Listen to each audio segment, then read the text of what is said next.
Welcome to today's deep dive. We are so glad you are here with us. Yeah, welcome. So, today we are looking at Walter Isaacson's biography of Benjamin Franklin. But we're going to do something a little different. We're going to reverse engineer it. Right, we want the blueprint. Exactly. Because when you, as our resident learner, picture the ultimate American success story, there is this incredibly cinematic image we all just sort of default to. Oh, absolutely. It's baked into our national DNA at this point. It really is. You picture a bedraggled 17-year-old kid, a runaway. He is wandering up Market Street in Philadelphia, completely exhausted. With his pockets visibly bulging with spare shirts. Yes, spare shirts and dirty stockings. And most famously, he is clutching 3 giant puffy rolls of bread. Right, the famous rolls. He's eating one, he's got the other 2 tucked under his arms, and he looks, frankly, completely ridiculous. He really does. It is the ultimate image of the humble, penniless pilgrim arriving in the promised land, just ready to pull himself up by his bootstraps. But here's the thing.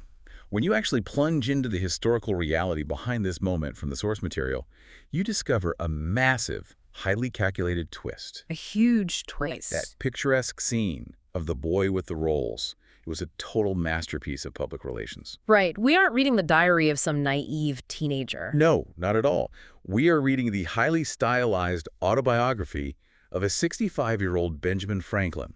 Who was sitting in a plush English country house at the time. Exactly. He was writing this scene down as part of a purported letter to his illegitimate son, William. And the context of that letter changes everything about how we understand this story, doesn't it? It changes everything, because William, at this point, had risen to become a royal governor. Which is a pretty big deal. A very big deal. Yeah. And he had developed some very serious aristocratic pretensions. Oh, he was totally hobnobbing with the elite. Right, putting on airs and really trying to distance himself from his working class background. So the older Franklin, who is now incredibly wealthy and internationally famous, he sits down and deliberately crafts this self-deprecating scene. He paints himself looking like a ridiculous peasant, specifically to remind his haughty son of his extremely humble leather apron roots. It is a calculated political and paternal strike. It really is. It's weaponized self-deprecation. That's the perfect way to phrase it. And if you peel back yet another layer, he inserted this phrase in the margin of manuscript about passing by the house of his future wife, Deborah Reed. Oh, right. He writes that she saw him and thought he made, quote, "as I certainly did, a most awkward, ridiculous appearance." Which is just so clever. Right, because that little aside, the "as I certainly did" part, it barely cloaks the immense pride he feels about how far he has risen. It's the ultimate humble brag. Exactly. So, for you listening today, our mission is to explore how this rebellious teenager engineered himself into the absolute archetype of the American middle class. Because unlike the marble statues we have of Washington or Jefferson, Franklin is flesh and blood. He's the founding father who winks at us. Yeah, he really is. He's America's first great publicist and, as the social critic David Brooks called him in our source, our founding yuppie. Our founding yuppie. I love that. So to understand that genius for PR and pragmatism, we have to look at the DNA he inherited. Right. And that story doesn't start in colonial America. No, it doesn't. It starts in a rural English village called Ecton in Northamptonshire. Ecton, okay. Yeah. So during the late Middle Ages, a specific socioeconomic class emerged in England. Right. They weren't titled aristocrats who inherited vast estates, but they weren't feudal peasants tied to the land either. They were somewhere in the middle. Exactly. They were independent freeholders, men who possessed a small amount of property and wealth. And in Middle English, the word for this type of free man was literally Franklin. That's right. So when surnames became a legal requirement, this family literally just adopted their economic status as their identity. That's so practical. They were the Franklins. And that status bred a very specific psychology. Well, think about it.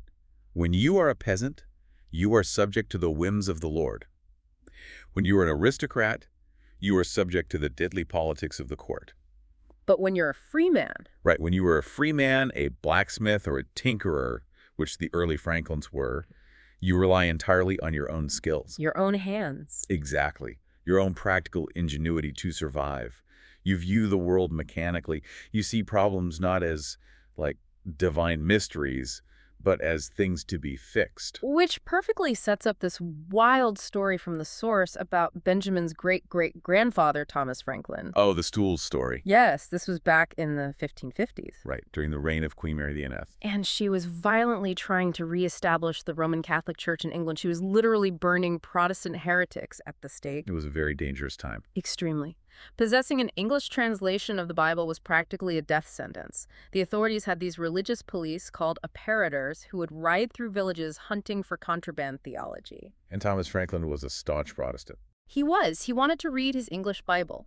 But, you know, he didn't want to be burned at the stake. Fair enough. So he engineered a physical workaround for a deadly political problem. Tell them what he did, because it's so clever. He took his banned English Bible and fastened it with tapes to the underside of a common joint stool. Like a little footstool. Right. When the coast was clear, he would turn the stool upside down on his lap, and the book would be perfectly positioned for him to write aloud to his family. But the moment someone heard the hoofbeats of an apparitor riding by, he would simply flip the stool back over, sit on it, and look like a man quietly resting in his home. it's just such a vivid encapsulation of the family character. They held deep, genuine convictions, but they wore them lightly. Yeah, they weren't zealots aiming for martyrdom. Not at all. They wanted to survive, thrive, and really just outsmart the system. They were willing to defy authority, but only up to the point of self-destruction. Yeah, and that exact brand of rebellious pragmatism is what Benjamin's father, Josiah Franklin, packed in his bags when he emigrated to America in 1683. And here we actually have to dismantle a very persistent schoolbook myth about the Puritan migration. We do.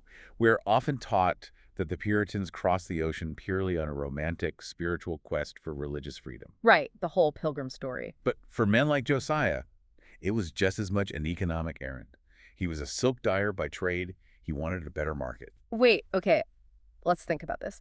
A silk dyer moving to a dour frontier Puritan town in Massachusetts. That seems like a terrible business plan. It was a terrible business plan. Right, because the Puritans were famous for literally outlawing flashy clothing.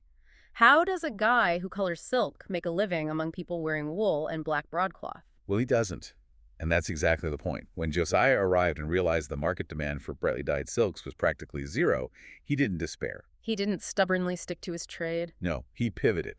He looked at the harsh realities of frontier Boston and realized what people actually needed was basic illumination and cleanliness. So he became a tallow chandler. Right.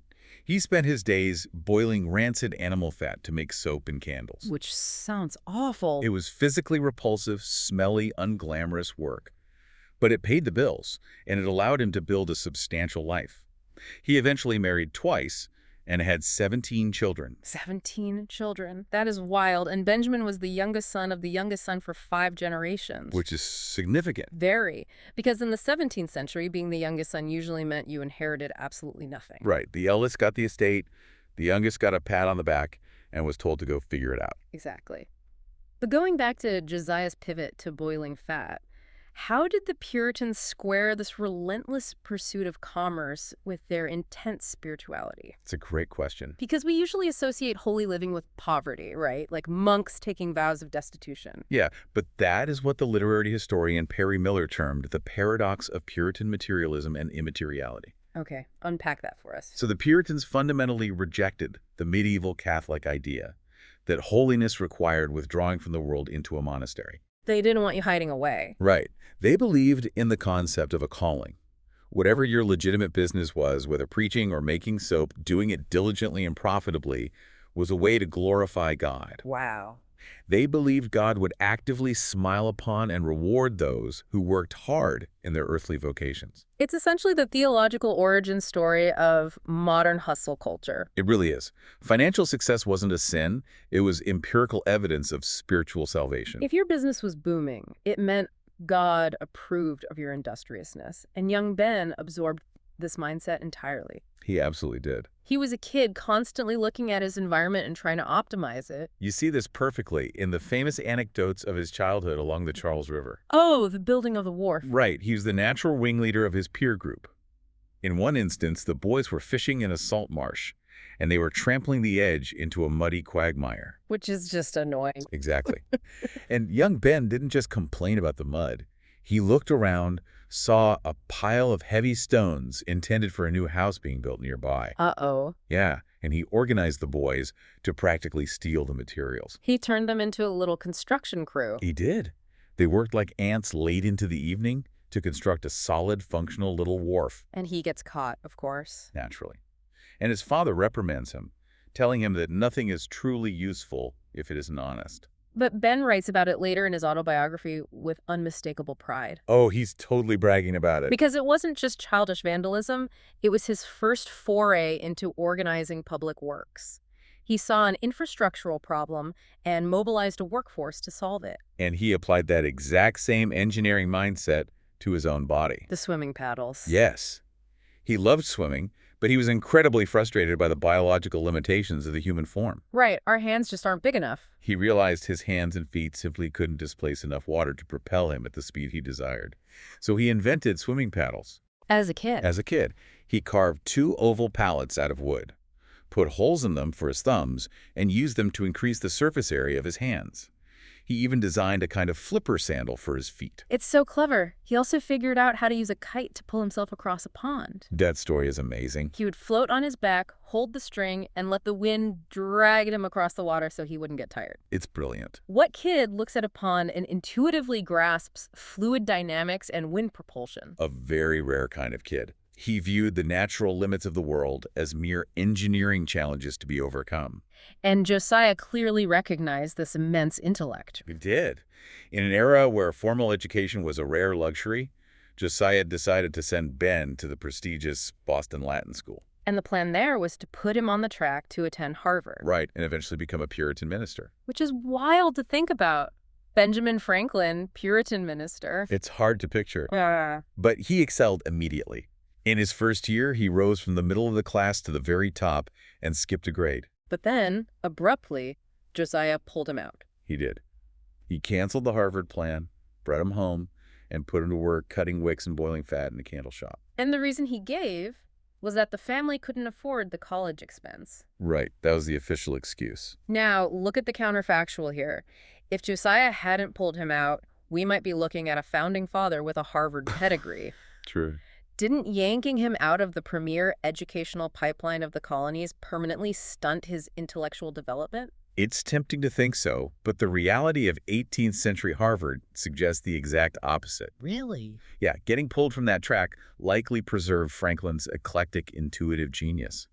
Isaacson points out in the source that the economic excuse Josiah used was largely a cover. Oh, so they had the money. The family's finances were stable enough, and a student as brilliant as Ben easily would have secured a scholarship. So what was the real reason? Personality fit. Josiah realized his son was constitutionally incapable of becoming an Orthodox Puritan minister. Because Harvard wasn't like it is today. Not at all. Harvard at that time wasn't a bastion of free inquiry. It was a rigid institution designed to churn out Orthodox clergymen through rote memorization and strict theological conformity. And Ben was already showing signs of a deeply irreverent, hyper-efficient worldview that would have just scandalized the church elders. Oh, absolutely. There is this hilarious story in the source about his father's tedious habit of saying long, drawn-out prayers before and after every single meal. Right, the cask of meat story. Yes.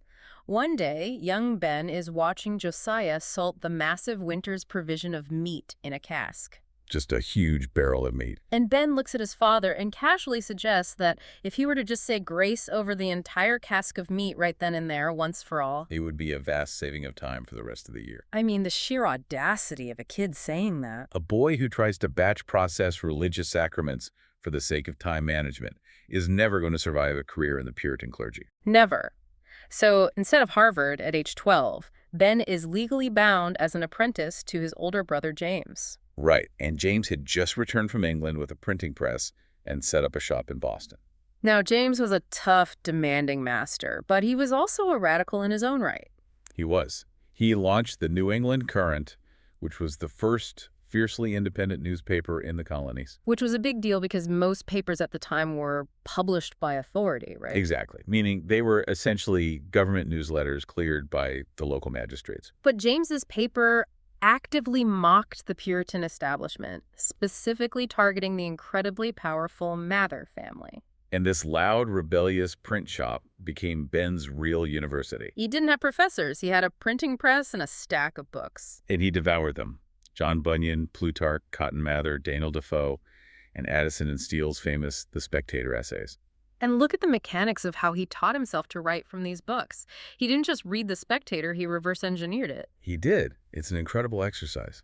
He would read an essay, take brief notes on the sentiment of each sentence, and then put the original away for a few days. Right. Then he would try to rewrite the essay from his notes, matching the original's elegance. He would jumble his notes into confusion, wait weeks, and then try to assemble the arguments back into a logical flow. He was aggressively training his brain to understand structure, vocabulary, and persuasive rhythm. And he desperately wanted to test these newly forged rhetorical weapons in his brother's newspaper. Of course he did.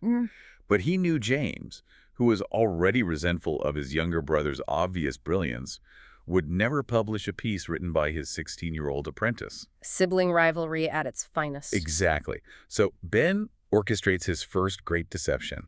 He creates a literary alter ego. Silence do good. Yes. In the dead of night, he sneaks an essay under the door of the print shop, written under this pseudonym. And the creation of Silence Do Good is a total masterclass in understanding audience and authority. It really is. Because he didn't write as a teenage boy. No one would listen to a teenager. Right. He invented a prudish, middle-aged, widowed woman from the country. Which is brilliant, because in 18th century colonial society, a widow had a unique, albeit limited, social license to observe and critique the follies of the town. A license that an indentured apprentice completely lacked. The linguistic dexterity required for a teenage boy who had never left Boston to flawlessly adopt the voice, the syntax, and the world-weary judgment of an older woman is just staggering. It's unbelievable, and she pulls no punches. No, she doesn't. In one of her most famous letters, she attacks the very institution Ben had been denied, Harvard. Oh, the Harvard takedown is brutal. It's so good. She recounts a vivid dream where she visits the Temple of Learning, only to find the gates guarded by two figures, riches and poverty. Meaning you can only get in if you have money. Exactly. She points out that the students inside learn little more than how to enter a room genteelly, and they return to society as great blockheads as ever, only more proud and self-conceited. It's a brilliant piece of sour grapes, masked as folksy wisdom. And it worked. The writers who hung around the print shop, the Courtiers, were entirely fooled. They loved the letters. They published 14 of them. But eventually, the truth came out. James discovered that his lowly apprentice was the star writer of his paper. And his reaction was not pride. It was brutal. The relationship deteriorated rapidly. James resorted to physical beatings, exercising his legal authority over his apprentice with a heavy hand. Which is awful. But this abuse instills in Franklin a core ideological principle that sticks with him forever. Right. In his autobiography, he explicitly traces his lifelong, visceral hatred of arbitrary power directly back to his brother's tyrannical treatment. When someone wields power over another without reason, consent, or basic respect, whether it's a domineering older brother, a proprietary colonial governor, or eventually the King of England, Franklin's instinct was to rebel and dismantle that power. But rebelling against the legal apprenticeship in colonial America was incredibly dangerous. Because an indentured apprentice was essentially property, right? Exactly. If he ran away, he was a fugitive.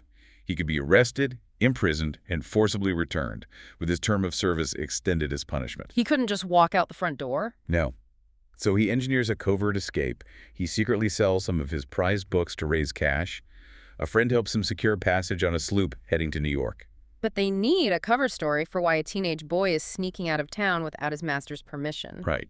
And the lie they feed the ship's captain is darkly hilarious. It's so bad. They claim Ben had gotten a naughty girl with child, and her family was trying to force him into a shotgun marriage. And the captain buys it. He allows him on board. And just like that, the 17-year-old severs his ties to his family, his master, and everything he has ever known. Wow. And this transition into freedom is really the most dangerous phase of his life, isn't it? It absolutely is. He has successfully escaped his brother's authority, but freedom without a framework is just chaos. He is entirely untethered. He has no money, no connections, and no legal standing. He now has to forge his own moral and social operating system from scratch. And he doesn't do this through divine revelation. He does it through a very messy empirical process of trial, error, and some incredibly clever rationalization. Which brings up the famous codfish story. I love this story. It perfectly captures his psychological state during this escape. It really does. So up to this point, Ben had been adhering to a strict vegetarian diet. Right. He had read a book promoting vegetarianism and adopted it primarily because it saved him money. Yeah, if he didn't eat meat, his brother gave him half the money that would have been spent on his food. And Ben used that cash to buy more books. Very practical.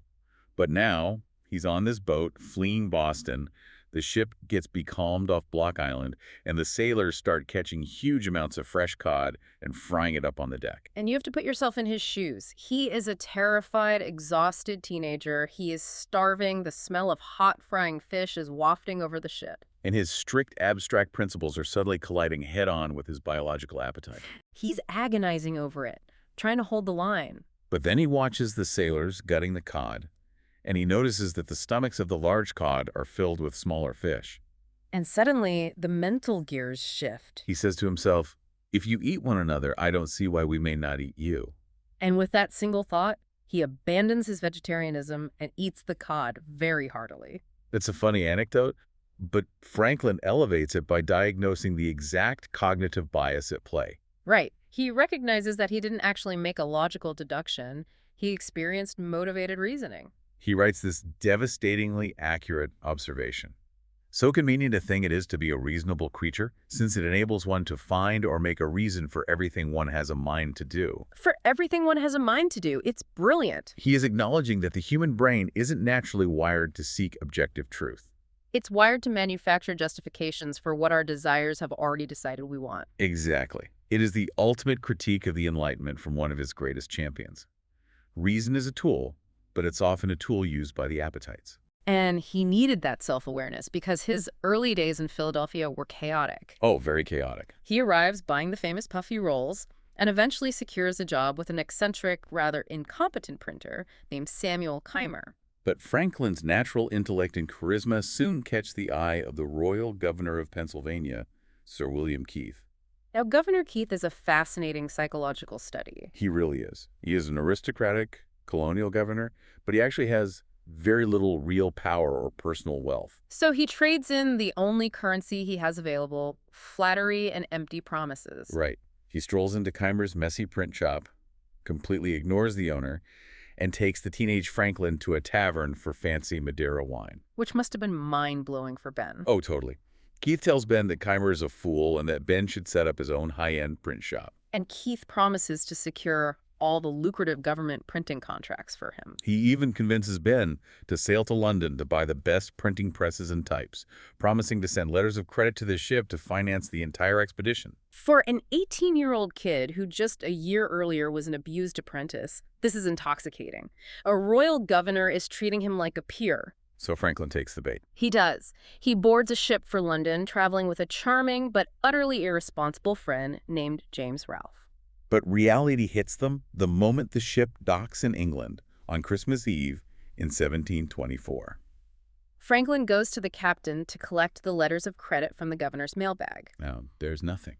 Nothing. No letters of credit, no letters of introduction. The governor had manufactured the entire scheme out of thin air. A wiser, older passenger, a Quaker merchant named Thomas Denham, has to explain the harsh reality of the world to him. What does he tell them? Denham explains that Governor Keith is notorious for this exact behavior. He suffers from a pathological need to please everyone in front of him. But since he has no actual money, he just hands out lavish, empty expectations. Exactly. So Franklin is stranded in London. He is broke, and his friend James Ralph proceeds to borrow all of his remaining money. Ralph is terrible. He abandons his wife and child back in America and spends his days trying to become an actor and a poet while living off Franklin's wages. But Franklin doesn't panic. No, he falls back on his foundational skill. Yeah. His trade. He gets a job at a massive, prestigious printing house in London called Samuel Palmer's. And it's here, surrounded by the intellectual ferment of London, that he suffers a profound philosophical failure that forever alters his worldview. Okay, let's talk about this because this is a big turning point. It is. He is tasked with setting the type for a theological tract by an Enlightenment thinker named William Wollaston. Wollaston was arguing about the nature of religion and morality, right? Right. And the teenage Franklin reads it and decides he can dismantle the man's logic. Because of course he does. So he writes typesets, and prints his own pamphlet titled A Dissertation on Liberty, Necessity, Pleasure, and Pain. To understand why this pamphlet was such a disaster, we have to look at the theological mechanics he was playing with. Franklin was heavily influenced by deism. Which is the idea of a clockmaker god. Right, yes, a god who created a perfect universe, wound it up, and let it run according to natural laws without interfering. And Franklin took this to its absolute extreme logical conclusion. He argued that if God is truly all-powerful, all-knowing, and entirely good, then everything that happens in the universe must, by definition, be exactly what God intends. Right, because if something happened that God didn't want, he wouldn't be all-powerful. Exactly the logic. But the consequence of that logic is catastrophic for human morality. So? Franklin argued that if everything is exactly as God intends, then there is no such thing as free will. And if there is no free will, there is no such thing as sin, and no such thing as virtue. Humans are just mechanisms acting out a predetermined script. Therefore, good and evil are just illusions. Wow. He thought he was being this edgy, brilliant philosopher. He completely bypassed the Calvinist anxiety over salvation and basically said, do whatever you want, it's all part of the perfect plan. But then reality hits him. He looks around at his immediate social circle in London. He looks at his friend James Ralph, who has adopted this exact free-thinking deist philosophy. And how is James Ralph behaving? He's abandoning his family, he's borrowing money he never intends to repay, he's betraying his friends. He is acting like a sociopath. Franklin realizes a terrifying truth. If you strip away the concepts of sin, judgment, and moral responsibility, people behave terribly. Franklin realizes his philosophy is a systemic bug. He literally calls the pamphlet an erratum. Which is a printer's term for a typo or a fatal error in the text. Right. He tries to track down and burn every single copy he printed. Not because he had a sudden religious conversion, though. No, not at all. It was pure, cold pragmatism. He realizes that a philosophy that logically proves morality doesn't exist is a philosophy that destroys social trust. And you cannot run a business, build a life, or maintain friendships without social trust. This is the birth of his ultimate metric for truth: utility. He determines that abstract theology, no matter how logically sound it might seem on paper, is worthless if it doesn't produce tangible, positive behavior in the real world. A religion's value isn't found in its dogmas. Its value is found in whether it makes its believers better neighbors and more honest merchants. Exactly. So he completely reboots his operating system. He saves enough money partly by avoiding the heavy beer-drinking culture of the London printers and drinking hot water gruel instead. Earning him the nickname the Water American. Which is pretty funny. And then he accepts an offer from that wise Quaker merchant, Mr. Denham, to return to Philadelphia as a clerk. And on the long, grueling 11-week voyage back across the Atlantic, the 20-year-old Franklin sits down in his cabin and drafts a plan for future conduct. He is essentially writing the source code for the modern American self-help movement. He really is. He looks back at the chaos of Boston and London, the lies of Governor Keith, the betrayals of James Ralph. And he decides he needs a strict algorithm to live by. He boils it down to 4 incredibly practical, actionable rules. Okay, what were they? First, extreme frugality. Well, He resolves not to get distracted by shiny things until his debts are entirely paid. makes sense. Second, absolute truth and sincerity in every word and action. Which is a direct reaction to Keith's empty promises. Precisely. Third, profound industry in his business, explicitly rejecting get-rich-quick schemes. And fourth, A firm resolution to speak ill of no man. he is creating a system to manufacture his own reliability. But he also makes a sociological observation on that ship that fundamentally shapes how he views humanity. The story about the passenger caught cheating at cards. Right. In the confined space of an 18th century transatlantic crossing, the other passengers couldn't just throw him in jail. So they utilized a devastating social mechanism. They completely excommunicated him. They collectively agreed to shun him. No one would speak to him, look at him, or acknowledge his existence, except to serve him his absolute basic rations. That is brutal. Franklin watched this man suffer under the weight of total enforced isolation. It wasn't physical torture, but it destroyed him psychologically. The man became so miserable that he eventually begged the passengers to impose a heavy financial fine on him just so he could be allowed back into the social circle. Watching that break a man, Franklin concludes, man is a sociable being. He realizes that total independence is an illusion and solitude is a nightmare. Human beings are biologically and psychologically wired to collaborate, to seek the approval of their peers, and to exist within a community. And that realization is the pivot point of his life. He knows he needs an internal algorithm of virtue, but he now understands that he must deploy that algorithm within a social network. When he lands back in Philadelphia, he isn't just a tradesman looking for work. He is a master of human nature, ready to build an empire. Which brings us to how he actually executes this. He's back in Philadelphia. He's young, he doesn't have inherited wealth, and he wants to dominate the market. How does he do it? He builds what we would today recognize as a media conglomerate. Fueled by aggressive networking and, when necessary, absolutely ruthless sabotage. Let's start with the networking infrastructure. In 1727, Franklin founds a club. He calls it the Junto. Though the town knew it as the Leather Apron Club. Right.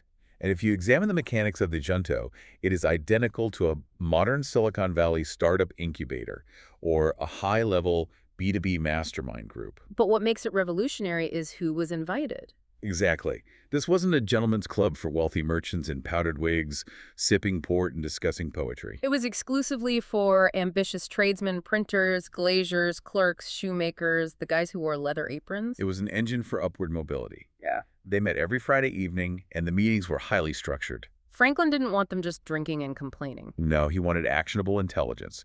He drew up a list of 24 specific questions they had to answer at every meeting. These were tactical inquiries, like, has any citizen failed in business lately and what were the causes? Or, have you lately heard how any present rich man got his estate? Is there any man whose friendship you want and which the Gento can procure for you? They are literally crowdsourcing market research and pooling their social capital. If one member needs a loan, the others vouch for him. If one hears of a new government contract, he alerts the group. It is weaponized networking. But the most crucial aspect of the Gento wasn't the information they shared. It was the psychological style of communication Franklin enforced during their debates. Because Franklin remembered how his arrogant, argumentative style in Boston and London had alienated people. He realized that human beings have a biological, defensive reaction to direct criticism. If you tell someone they are wrong to their face, their ego engages. They stop listening to your logic and start defending their pride.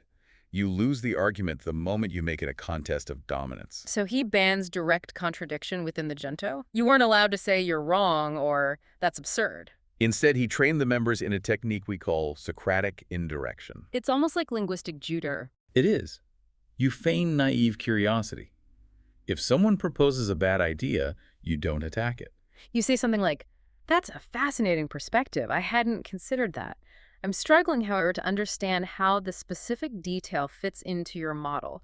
Could you explain that part to me? You ask questions that gently guide the opponent to discover the flaw in their own argument. By making it seem like an inquiry rather than an attack, you bypass their defensive perimeter. They don't feel threatened, so they remain open to changing their mind.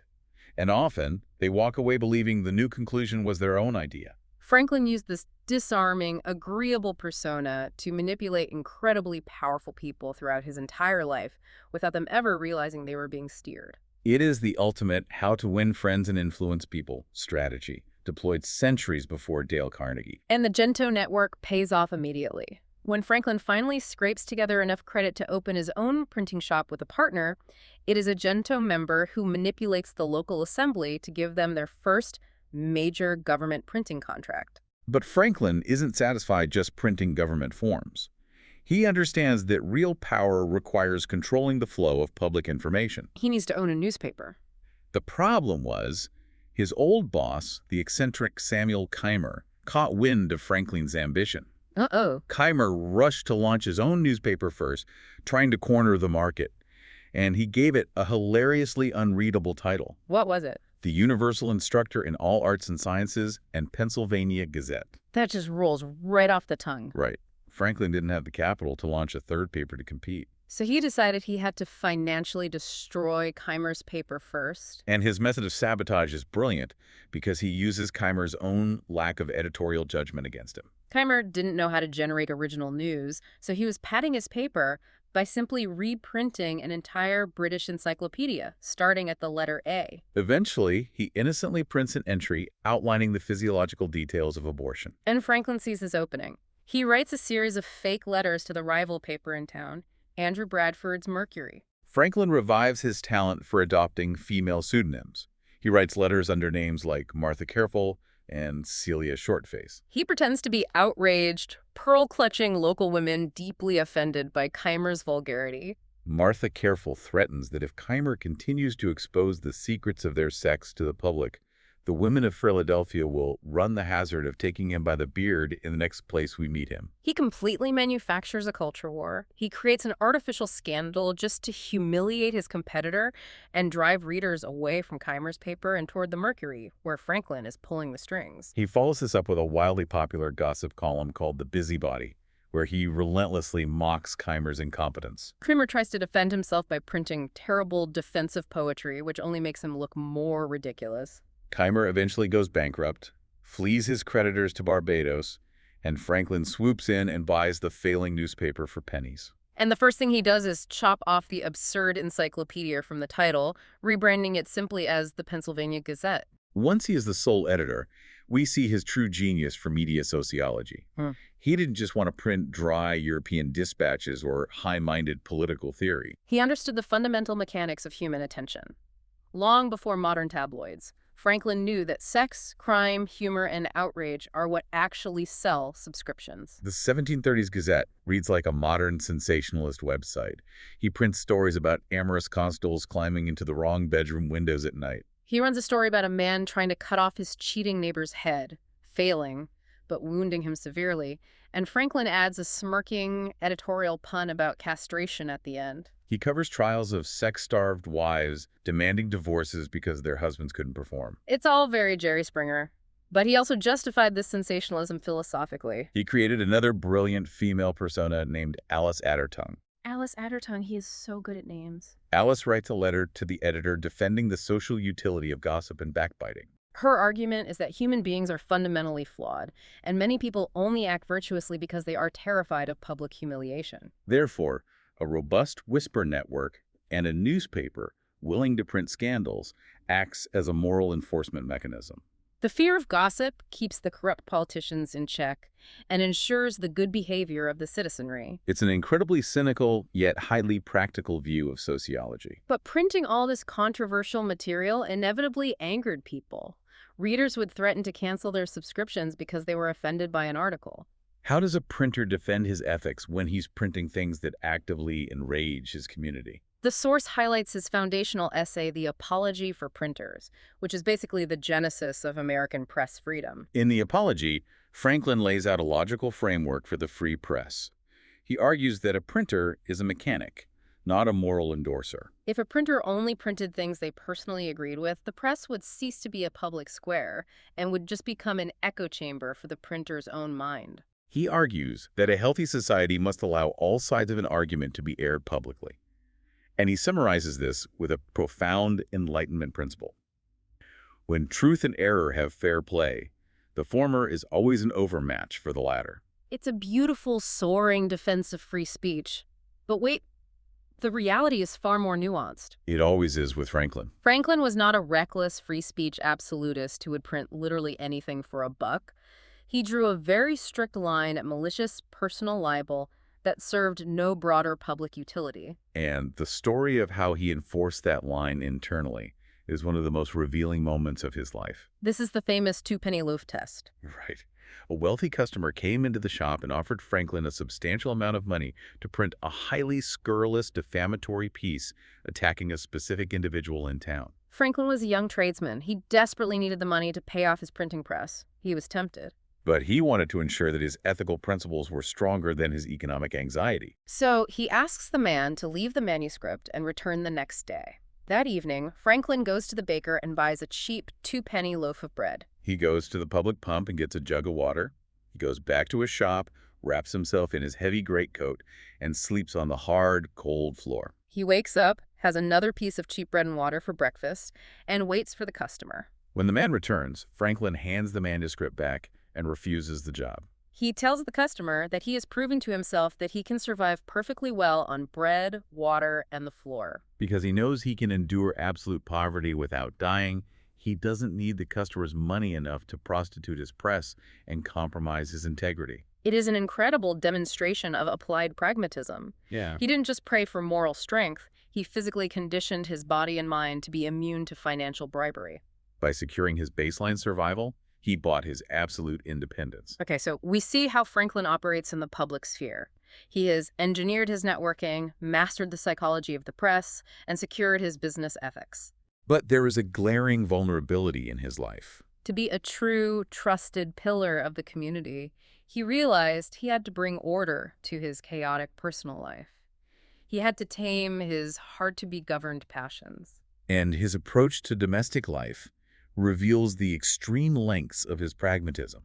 He decides it is time to get married. He is looking for stability to ground his public persona, but he's also explicitly looking for capital. A printing press is a heavy, expensive asset. He's carrying significant debt. He needs a dowry. He attempts to court the niece of a fellow tradesman, a glazier named Thomas Godfrey. Godfrey actually encourages the match, but Franklin sits down with the family and treats the romance like a corporate merger. He explicitly demands a dowry that would cover the remaining 100 pounds of debt on his print shop. When the Godfreys tell him they don't have that kind of liquid cash, Franklin coldly suggests they mortgage their house to pay him. The family is understandably outraged by his mercenary tone. They refuse, and the courtship collapses immediately. And honestly, you can't blame them. Look, I have to step in here.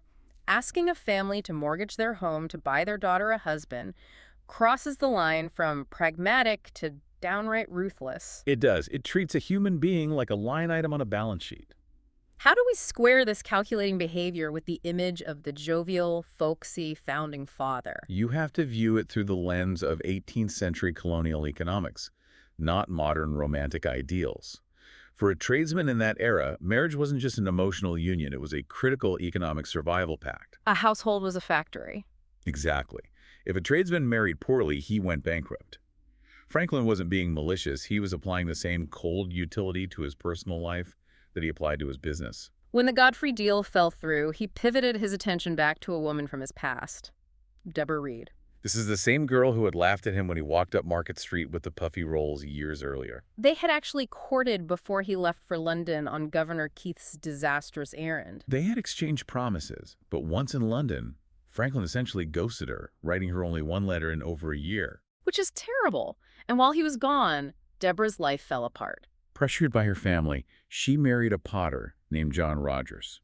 Rogers turned out to be a deadbeat, heavily in debt, and worse, a bigamist who already had a wife in England. He stole a slave, fled to the West Indies, and disappeared entirely. This left Deborah in a terrifying legal and social trap. The laws of colonial Pennsylvania regarding bigamy were brutal. Very brutal.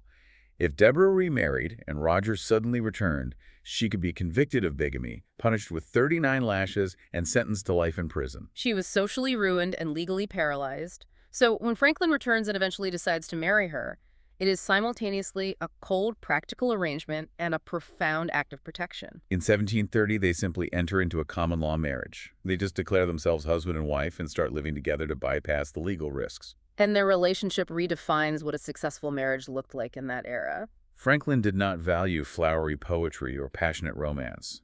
He valued industry. Deborah was not highly educated. She couldn't engage in the philosophical debates of the Bonto, but she was fiercely loyal, incredibly frugal, and a tireless worker. She ran the front of the shop, sold the homemade ointments and stationery, stitched the pamphlets together, and negotiated the purchase of rags for the paper mill. Franklin loved her for her utility and her equal partnership in their economic enterprise. He actually writes a drinking song about her, a ballad called My Plain Country Joan. And the lyrics are so revealing of his mindset. Right. He writes, not a word of her shape, or her face, or her eyes, of flames or of darts shall you hear, though I beauty admire, 'tis virtue I prize, which fades not in 70 years. He explicitly praises her because she guides his household in peace and good order and is right careful to save what I gain. For a rising entrepreneur in Frontier City, a partner who manages the logistics and guards the treasury is far more valuable than a romantic muse. But their household was not simple. Right around the time they established this common law marriage, Franklin brings home an infant. This is William, his illegitimate son from another woman. The identity of the mother remains one of history's great secrets. The text notes a theory that she might have been a poor woman whom Franklin paid off to disappear. Regardless, Deborah is suddenly forced to raise the physical evidence of her new husband's infidelity. And it created immense tension. She reportedly despised the boy. A clerk who lived with them later recalled Deborah flying into rages, calling William the greatest villain upon earth and using the most foul language imaginable. It's a stark reminder that while Franklin was building a public empire of reason, his private life was deeply messy, complicated by the very passions he claimed to be mastering. And that internal chaos is precisely what drove him to create his most famous psychological experiment. He realized that projecting virtue to the public was exhausting and ultimately fragile if he didn't actually possess it internally. He wanted to literally hack his own soul. He decided to attempt to achieve moral perfection. He drafts a list of 13 essential virtues: temperance, silence, order, resolution, frugality, industry, sincerity, justice, moderation, cleanliness, tranquility, chastity, and humility. And the order is highly deliberate. He puts temperance first, reasoning that you need a clear, sober head to maintain the discipline required for the rest. He puts humility last, supposedly adding it only after a Quaker friend gently informed him that he was considered insufferably arrogant. But the genius wasn't the list itself. It was the tracking mechanism. He didn't just pray for virtue. He built a spreadsheet. He bought a little book with pages of ivory slates that could be wiped clean. He drew a grid with the days of the week across the top and the 13 virtues down the side. His algorithm was to focus intensely on mastering just one virtue per week, keeping that specific row entirely clear of black marks, while hoping the other virtues remained somewhat clean simply by force of habit. It is an attempt at algorithmic living centuries before the quantified self movement. But of course, human nature is not an algorithm. He fails miserably. He finds his ivory slates quickly covered in black spots. He struggles particularly with order. He was a busy, creative man who left his papers and projects scattered everywhere. The sheer administrative burden of putting everything away drove him crazy. And here is where his incredible talent for rationalization kicks in to save his ego. He realizes he cannot achieve algorithmic perfection, so he constructs a brilliant parable to justify his failure. The story of the speckled axe. He compares himself to a man who buys an axe from a blacksmith. The man wants the entire surface of the axe head to be as bright and shiny as the sharpened edge. The smith says he will grind it bright, provided the man turns the heavy stone wheel. The man turns and turns, exhausting himself, while the smith presses the heavy iron against the stone. Finally, the man is so tired he stops and says he'll just take the axe as it is. The smith says, "No, turn on, we shall have it bright by and by. As yet it is only speckled." And the exhausted man replies, "Yes, but I think I like a speckled axe best." I think I like a speckled axe best. It is the ultimate rationalization of human frailty. He essentially concludes that a person with absolutely perfect, flawless, moral character would be incredibly annoying and alienating to everyone around them. To maintain friendships and avoid the envy of others, it is actually highly practical to maintain a few visible flaws. A speckled axe is more relatable than a perfectly shining one. Furthermore, he admits defeat on the virtue of pride. He wryly notes that even if he successfully conquered all his pride, he would inevitably end up being proud of his own humility. But the true mark of Franklin's genius is that he doesn't just write this pragmatic wisdom down in a private diary, he packages it and monetizes it. In 1732, he launches Poor Richard's Almanac. Almanacs were the most ubiquitous printed material in the colonies after the Bible. They were vital tools filled with weather forecasts, astronomical data for planting, and tide charts for shipping. But Franklin used the blank spaces in the margins to inject his philosophy into the bloodstream of colonial America. He created a fictional author, Richard Saunders, Poor Richard. Richard is this brilliant comedic construct. He is an impoverished, slightly foolish, henpecked astrologer who only writes the almanac because his aggressive wife, Bridget, is constantly threatening to burn his books if he doesn't bring in some cash. And through this disarming, relatable character, Franklin mainstreams his core philosophy. Industry and frugality are the path to wealth, and wealth is the prerequisite for independence and virtue. He fills the pages with maxims that have become permanent fixtures of the American lexicon.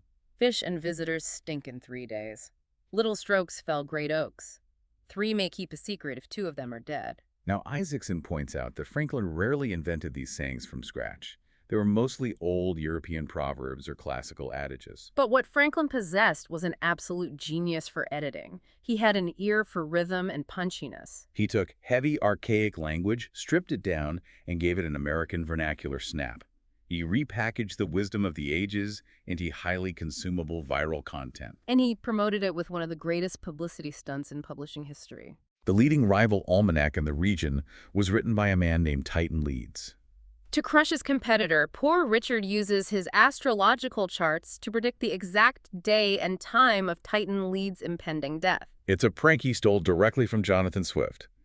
When the predicted date passes and Titan Leeds inevitably doesn't die, Leeds writes a furious response in his own almanac, calling Franklin a fool, a liar, and a kidnapper. But Franklin doesn't apologize. He doubles down. In the next edition of Poor Richard, he solemnly informs his readers that his good friend Titan Leeds must actually be dead, because the real Titan Leeds was far too well-bred and educated a gentleman to ever use such foul, abusive language in print. Therefore, the man writing the rival almanac must be an imposter.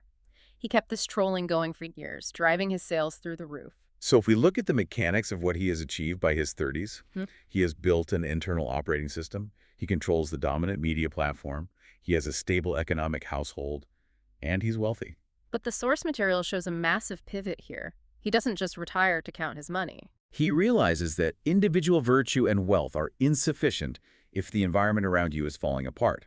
He takes the algorithm he used to optimize himself and scales it up to optimize the city. This is Franklin, the civic architect. He understands that a city is just a larger network of individuals. And he uses the junto as his primary engine for civic engineering. He realizes that the government is too slow, too factional, and too elite to solve the everyday problems of a rapidly growing urban center.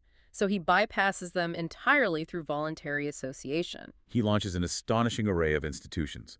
He starts with the Library Company of Philadelphia. Books were prohibitively expensive and had to be imported from England.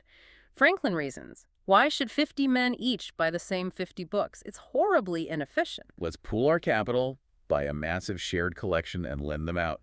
It becomes the first subscription library in America. Then he looks at the catastrophic threat of urban fires. He realizes that a bunch of panicked citizens running around with buckets isn't a system. So he organizes the Union Fire Company. He structures it with specialized roles: axemen to break down doors, hookmen to tear down burning walls to create fire breaks, wardens to protect salvaged goods from looters. He even tackles law enforcement. The city relied on a haphazard night watch made up of citizens who were drafted to serve. Rich men would just pay a small fine or hire a drunken substitute to take their shift. It was completely ineffective. Franklin proposes a system for full-time professional night watchmen funded by a progressive property tax. His logic was purely pragmatic. It is fundamentally unfair for a poor widow to pay the same flat fee for security as a wealthy merchant who has warehouses full of valuable goods that need guarding. The merchant derives more utility from the watchman, so he should pay more. This relentless organizing reveals something profound about the American character. The text cites the French philosopher Alexis de Tocqueville, who visited America decades later and marveled at how Americans, unlike Europeans who waited for aristocrats or the church to act, were constantly forming voluntary associations to solve their own problems. Tocqueville observed the tension between the fierce independence of the American pioneer and their need for community. Franklin proved those two things aren't at odds, they are symbiotic. The frontier required rugged individualism, but a single family cannot raise a massive timber barn alone. You need the collective muscle of your neighbors. Franklin took that rural barn-raising spirit and institutionalized it for the urban environment. He explicitly noted that the good that men may do separately is minuscule compared with what they may do collectively. And he was completely agnostic about who he worked with to achieve that collective good, which brings us to the most baffling alliance of his life. His relationship with the Reverend George Whitefield.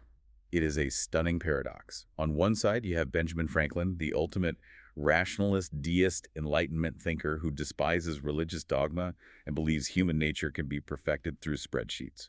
On the other side, you have George Whitefield, the superstar of the Great Awakening. Whitefield is a cross-eyed, booming, fire and brimstone Calvinist preacher who stands in fields screaming to tens of thousands of people that they are loathsome, depraved sinners dangling over the fires of hell, and that good works are completely useless for salvation. It is the exact theological framework Franklin had literally burned his own pamphlet to reject in London. So why on earth does Franklin team up with him? Why does he become Whitefield's biggest promoter? Because the ultimate metric, utility. First, Whitefield was a massive populist disruptor. He was preaching in open fields because the established elite conservative clergy locked him out of their churches. Franklin harbored a lifelong resentment of entrenched, snobbish authority.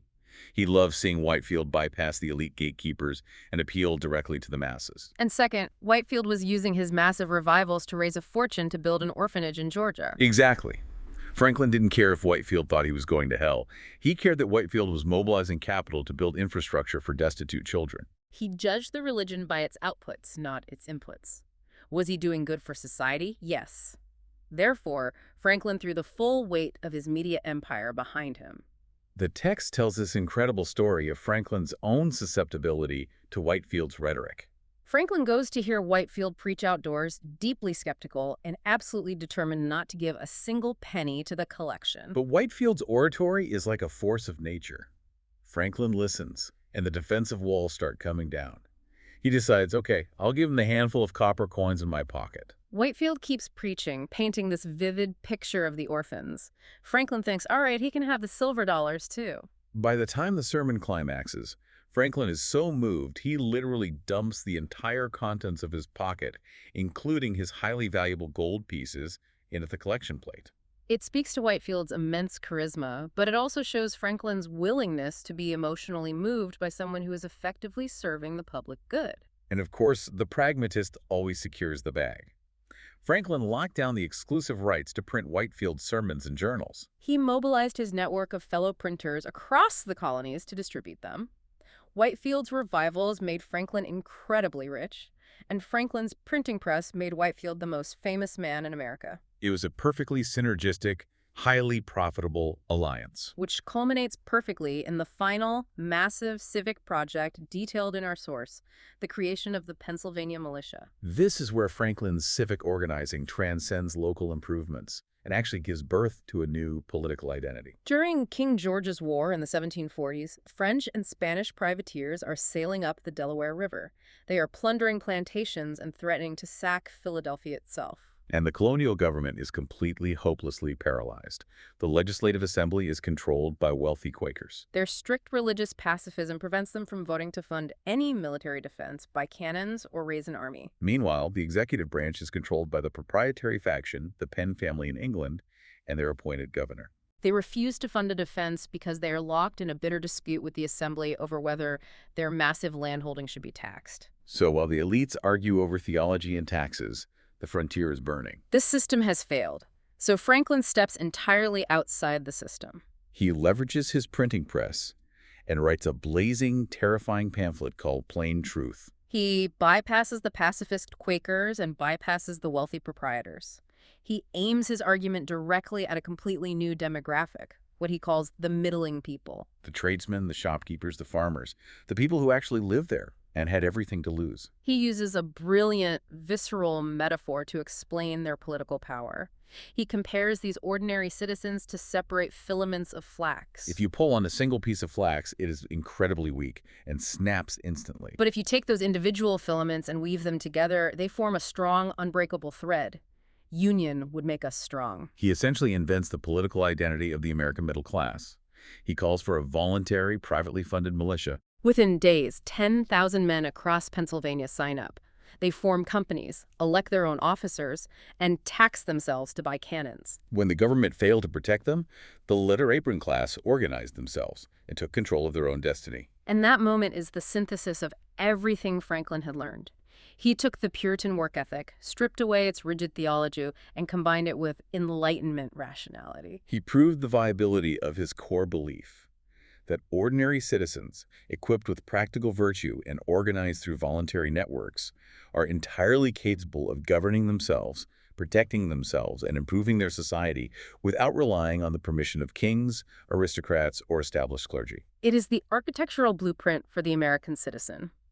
We've seen how a runaway boy with 2 years of formal education used an unyielding focus on practicality, a deep understanding of human psychology, and the immense power of the printed word to not only invent himself, but to invent the archetype we still recognize today. It's an incredible journey. But as we close this deep dive, I want to leave you, our listener, with a final thought to mull over. We have spent this hour praising Franklin's pragmatism, this revolutionary idea that all human behavior, philosophy, and even religion should be judged primarily by its practical utility and its social benefit. Right. But we must ask ourselves a difficult question. If a society builds its entire foundational operating system purely on enlightened self-interest and what is useful, does it risk losing the capacity for profound selfless sacrifice? That's a great point. If our virtues are ultimately just tools calibrated for earthly success, what happens when doing the right thing is no longer profitable? It is a tension built into the very fabric of the American identity that Franklin helped engineer, and we are still navigating the shine of his speckled axe today. It's a profound question, and it reminds us why analyzing these foundational texts is so critical. They aren't just static history. They are mirrors reflecting the exact same struggles with community, wealth, and virtue that we wrestle with in the modern era. Precisely. So the next time you picture that exhausted 17-year-old wandering up Market Street, clutching those 3 puffy rolls of bread, remember, you aren't just looking at a hungry kid surviving his first day in a new town. You are looking at a masterpiece of public relations, carefully constructed by an older, wiser architect who knew exactly how to manufacture the American dream. Thanks for joining us on this deep dive into the source material. We'll see you next time.